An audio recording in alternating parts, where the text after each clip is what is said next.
মূলত আউটসোর্সিং বলতে কিছু শিখবো না আমরা, আর ফ্রিল্যান্সিং এর হচ্ছে কাজ শিখবো। আর ফ্রিল্যান্সিং এর কাজের মধ্যে কোন কাজটা সবচেয়ে ভালো বা বেশি কাজ পাওয়া যায় এখন বর্তমানে, কোন কাজটা মোবাইল দিয়ে শেখা যায় সহজে, সেটা আমি একটু পর আলাপ করব।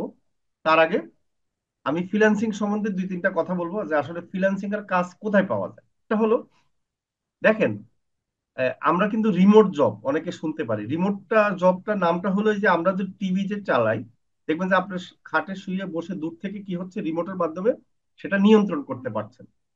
রিমোট জবটাই কিন্তু এরকম, যে আপনি দূর থেকে কোনো কোম্পানির জন্য কাজ করে দিবেন। মনে করেন যে আমেরিকার একটা কোম্পানি আপনাকে কাজ দিল, আপনি বাংলাদেশে বসে কাজ করলেন, এইটাকে বলে হচ্ছে রিমোট জব। এখন ওখানে কিন্তু অনেক কোম্পানির কাজ ফিক্স স্যালারিতে, বাংলাদেশ, ইন্ডিয়া, পাকিস্তান বিভিন্ন দেশ থেকে কিন্তু আমরা অনেক ফ্রিল্যান্সাররা করে থাকে। আর ফিক্সড জব মানে কি, আপনার মান্থলি একটা স্যালারি। এটা ছাড়াও আবার রিমোটলি কাজ করে থাকে চুক্তিভিত্তিক।